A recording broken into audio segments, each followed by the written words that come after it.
أيها الملأ الكريم،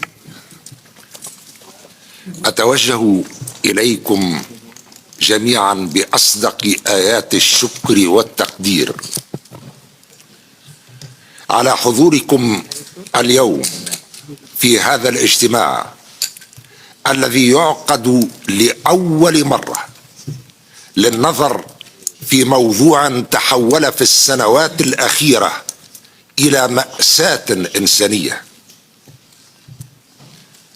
وأتوجه بأخلص مشاعر الامتنان للسيدة جورجيا ميلوني التي لم تتردد لحظة واحدة في الاستجابة للمبادرة التونسية للبحث بصفة جماعية في الحلول بعد تحديد الدواعي والأسباب، لأنه لم يعد من الممكن اليوم معالجة هذه الظاهرة لا بصفة منفردة ولا بواسطة اتفاقيات ثنائية. فلا تكاد تخلو نشرة أخبار واحدة من أنباء عن غرق سفينة أو بحث عن جثث أو عن إحباط محاولة هجرة في عرض البحر أو قبل الإبحار. انتشرت القوارب في كل مكان، وانتشرت معها رائحة الموت في كل مكان، ولم يعد يقتصر الأمر على البحار، بل صارت الصحارى بدورها طريقا للهروب من البؤس واليأس والظلم. كانت الهجرة في القرون الماضية من الشمال في اتجاه الجنوب، بعضها كان طبيعيا كهجرة الإيطاليين والمالطيين إلى تونس، وأغلبها للأسف كان استعمارا، حتى وإن تعددت مسميات هذا الاستعمار. كانت الهجرة في تلك القرون من الشمال إلى الجنوب، وصارت اليوم منذ عقود في الواقع هجرة من الجنوب إلى الشمال. أليست هذه الهجرة في الاتجاه المعاكس هي نتيجة للهجرة التي سبقتها في ظل الاحتلال والاستعمار؟ واستسمحكم وأنا في روما أن أقرأ أمامكم ما قاله الشاعر الإيطالي سيرجيو جوتيا باللغة الفرنسية: Si c'était ton fils, ce n'est qu'un fils de l'humanité perdue, l'humanité sale qui ne fait pas de bruit. Nous sommes tous dans la même mer. Ce n'est pas ton fils, ce n'est pas ton fils. Dors bien, bien sûr, ce n'est pas le tien.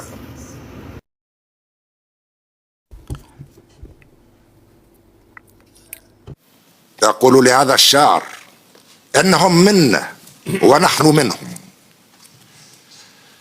ولسنا ابناء انسانية مفقودة كما ورد في قصيدة هذا الشاعر الايطالي، ولا كما قاله الطيب صالح في كتابه الشهير موسم الهجرة الى الشمال: لست انا الحجر الذي يلقى في الماء، لكنني البذرة التي تبذر في الحقل. كما أن بذورنا وزهورنا وخيرة شبابنا تتوجه إلى بلدان الشمال، ولا تجد حظها في كثير من الأحيان مع نظرائهم في هذه البلدان، فالأطباء والمهندسون وغيرهم من الإطارات العليا تتوجه إلى دول الشمال، ولا يمكن أن تقاس هذه الثروة البشرية لا بالأورو ولا بالدولار. فكم ثمن طبيب مختص في الإنعاش على سبيل المثال قضى 10 سنوات أو 15 سنة لا ثمن له على الإطلاق. فلنبذر الحقول في دولنا المليئة بالخيرات، ولنسكت أصوات البنادق والمدافع معا، فدوي الرصاص والانفجارات لم يسكت أبدا في عديد الدول الإفريقية منذ حصولها على الاستقلال إلى اليوم.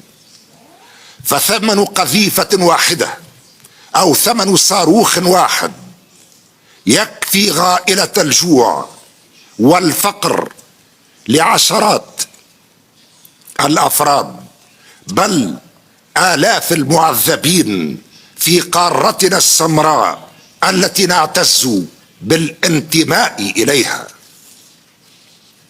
ومن أين تأتي كل هذه الأموال للأسلحة ولا تتوفر لزرع بذور الخير والأمن والسلام؟ أن الواجب يقتضي منا اليوم ومن الأمم المتحدة على وجه الخصوص إنشاء مؤسسة مالية عالمية كما اقترحت ذلك السيدة ميلوني،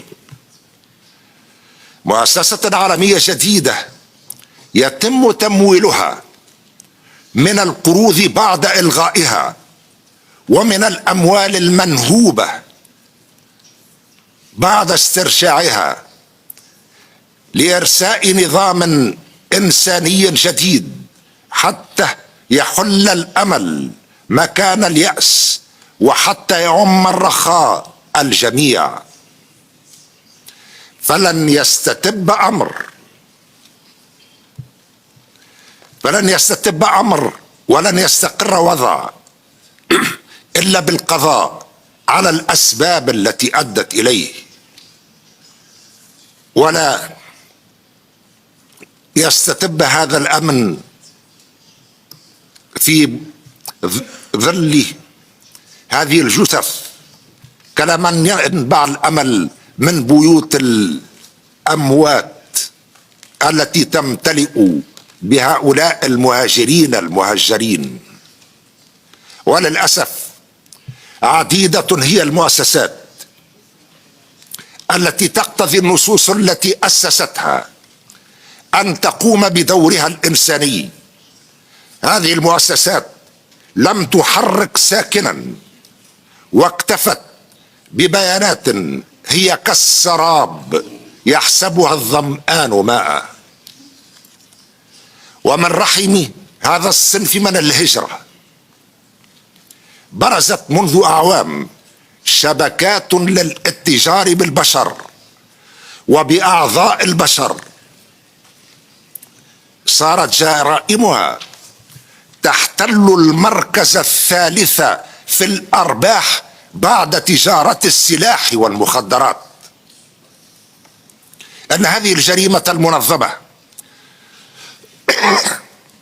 تدر على مرتكبيها أكثر من 150 مليار دولار من العائدات سنويا،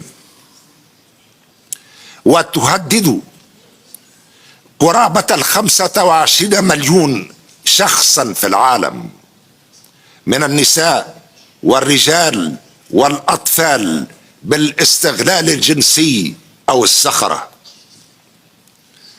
إن الرقة الذي يعود بشكل جديد لا يمكن أن يتواصل. فهل تقبل الإنسانية في ظل الإعلان العالمي لحقوق الإنسان وسائر الصكوك الدولية والتشريعات الوطنية بأن تعود التجارة بالإماء وبالعبيد؟ أن تونس التي ألغت العبودية منذ سنة 47 و800 وألف، واستلهمت منها عديد الدول الأخرى إجراءات هذا الإلغاء، لن تقبل أبدا بهذا الصنف الجديد من الاسترقاق، وعلينا جميعا مقاومته. كما لن تقبل أيضا أبدا بأن تكون ممرا ولا مستقرا لمن هو خارج القانون، وخافرات سواحلنا لن تحرس إلا سواحلنا. كما أن الشعب التونسي لقن دروسا في تغليبه للقيم الإنسانية للكثيرين، عكس ما تبثه وتروج له الدوائر المرتبطة بشبكات الهجرة والتهجير والتوطين المبطن والاتجار بالبشر. السيدات والسادة، سأقرأ جملة باللغة الفرنسية كتبتها يوم أمس وأنا في الطائرة.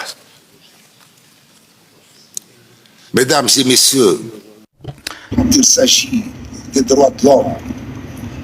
La lettre H s'écrit en majuscule. Il semble que cette même lettre s'écrit lorsqu'il s'agit des pays du sud de la planète au minuscule. Et encore plus, elle devient muette. Faisons ensemble, avec la même lettre H, la grande histoire. Soyons tous au rendez-vous avec elle. Sans les petites histoires qui ne feront que nous manquer ce grand rendez-vous historique. لنصنع التاريخ معا للإنسانية كلها، لنكن جميعا في موعد مع التاريخ. والسلام عليكم ورحمة الله وبركاته.